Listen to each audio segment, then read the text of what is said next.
Hello, everybody. I'm Madame Sensei. I teach Spanish, French, Japanese. I have a section of English language arts, and over the summer I teach Wanix Summer Health. And I've been getting a lot of questions lately about listening exercises. And you can see I teach a lot of stuff and I'm going to go crazy. So I do have a very set schedule that I cram as many games in as possible. I'm going to make another video about interactive notebooks in a few moments. Got my joke of the week, got my listening exercises, got my metacognition Monday. That's crucial to get the students buy-in. Got all my TPRS stuff here. Got my writing prompts. Once a week we do a dance or a movement thing. Once a week we listen to 2 songs and compare them. Once a week we examine some famous piece of art that I think the students know, but they don't really know what it is, but they've seen it someplace. Of course, we have our calendar talk. We've got free reading. And then for the listening exercises, I've got a million of them. And I'm going to talk to you about what I specifically do for listening exercises. So first of all, I show the students a scene from the thing we're going to listen to, and I give them the title of it. And you can see right here I have a little link to it so that I can get to it quickly. If I haven't already illegally downloaded it, then I just put this little hyperlink to it on YouTube, okay? And I have the students, they have to be working independently here. They can't talk to each other. Make a list of what you think you're going to hear in the video, and you can use some English, okay? Because it's fine if they combine the English there, because I'm trying to activate what they already know, their prior knowledge, and I'm also trying to activate their long-term memory, okay? So I make them work independently for a few minutes, and then I'll say, okay, you can compare for a second. All right. Then I say I'm going to narrow it down for you, because often they don't know what to expect in the video. It's going to take a couple listens, all right? So I do narrow it down for them. Because, of course, I have already watched all the videos I'm going to show them. I never show them a video without having seen it myself. Let me just say that's kind of crucial. I don't know.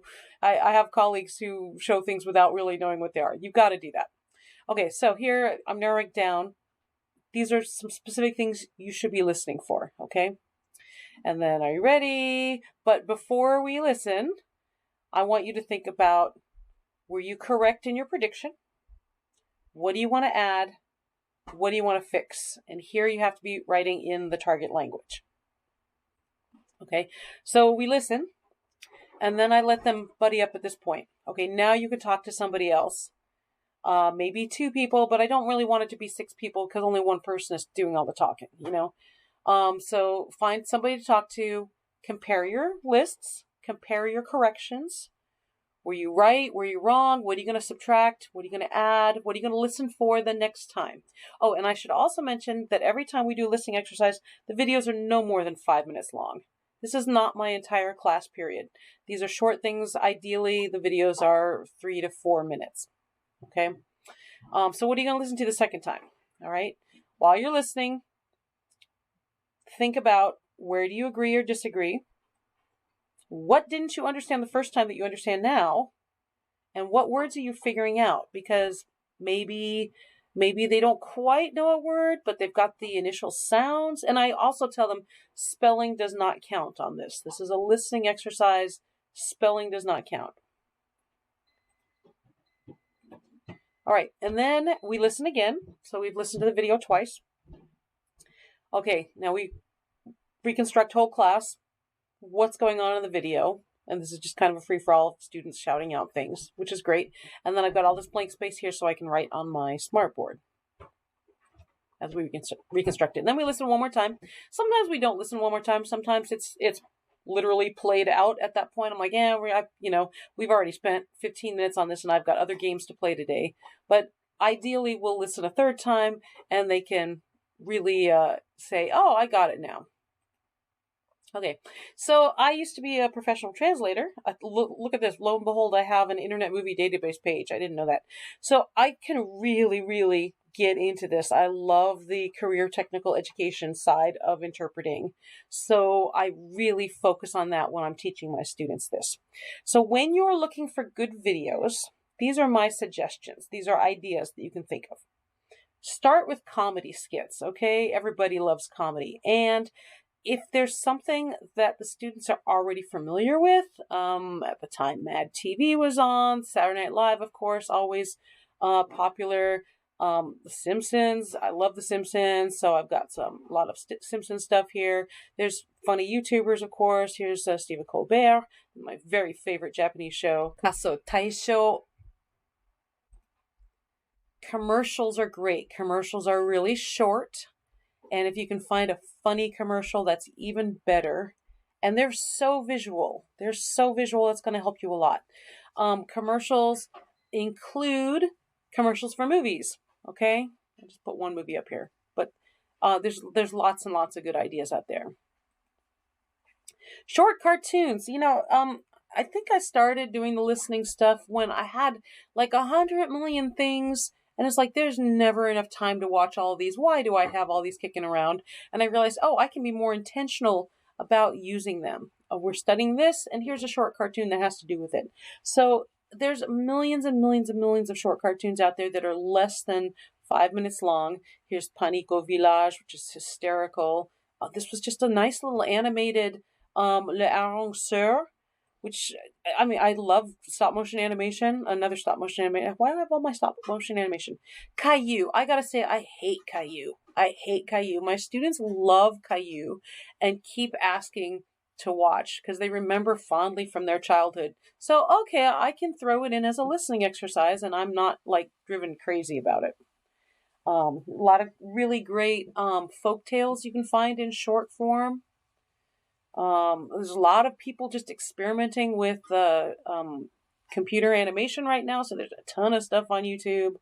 Muzi, everybody loves Muzi. My French students, my Spanish students adore Muzi. It's a great time to use Muzi. Tons of stuff that's gone off the air. Trotro, everybody loves.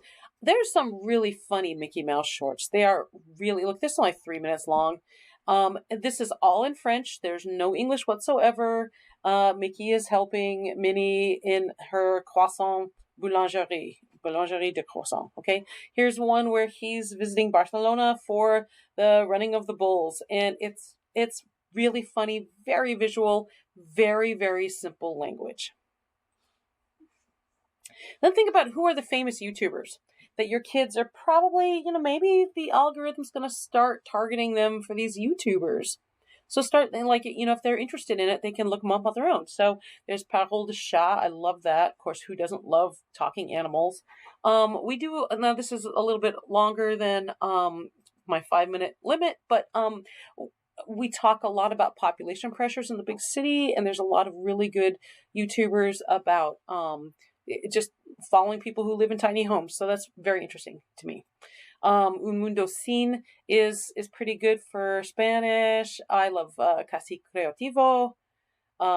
This is one of my favorite YouTubers. This is Juega con Adri. Just very, very visual. It's just this family, and they put the sound effects on the screen, and it just very cinematic and very visual. Look at this. My school computer blocks everything, so you'll notice some of my screenshots are my illegal downloads because I don't want to try and show something to my students and find it's blocked because the school has decided it's not any good. Cyprien, just like a lot of YouTubers will just have a list of stuff that they like and don't like. That's perfect. Even my first year students can figure out what does he not like. Bref is pretty funny. So just think about who are the famous YouTubers. News broadcasts are fine, except a lot of times the news broadcasters speak really fast. And, but so I have to remember that there's a button on YouTube that will slow down the speech if I need it. Okay. But sometimes there's something really topical going on, like when Notre Dame burned down, as long as you can find something with a lot of visuals and not just the talking heads. This was a great one. There was a 2-year-old who was falling off the balcony and holding on, and this man jumped up from the crowd. Everyone in the crowd was holding out like their coats and everything to catch the 2 or 3-year-old as he was falling. This guy just decided to jump up and scale 5 floors of the building. And it turned out that he was an illegal immigrant in Paris.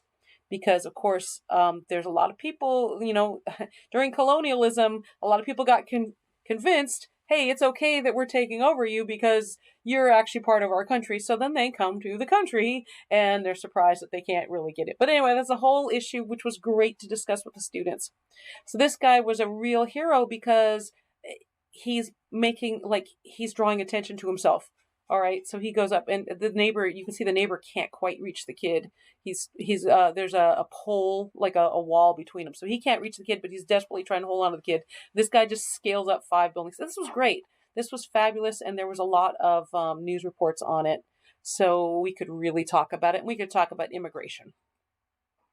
Cooking shows your students love to eat. Oh, again, I'm over 10 minutes. Sorry. I'm going to keep going.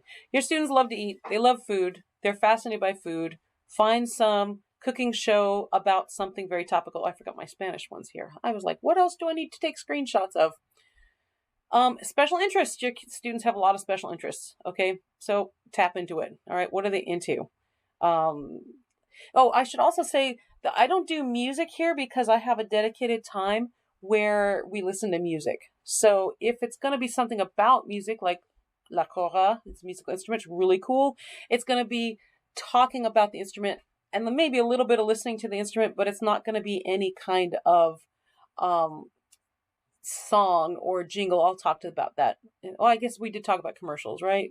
I don't want to do a jingle during commercials because I'm going to talk about music later in the week. Okay. I love the small world safety spiels because a lot of the students have heard them and then I can activate their prior knowledge. Any big craft we're working towards. We're going to make alfombras de Guatemala this year. So anything like that I can get them to listen to.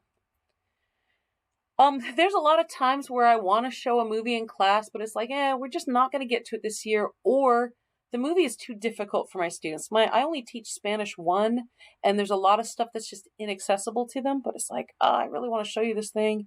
The Untouchables, I won't show my students because I'll cry during it because I know what it's like to be paralyzed and have to learn to walk again, but I will show them little pieces of that. Spider-Man, there is a Japanese TV series, live action. It's crazy. He's got a giant robot.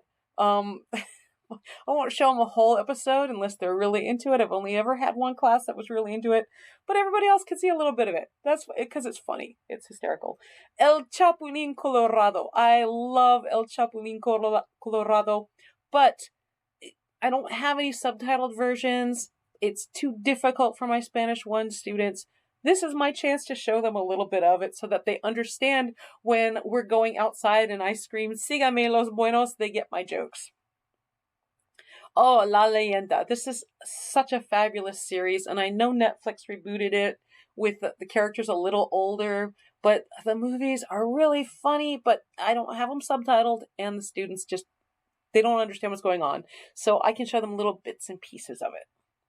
And then for my French students, this is my very favorite Asterix movie. But again, I don't have it subtitled in English, and it's pretty inaccessible to them.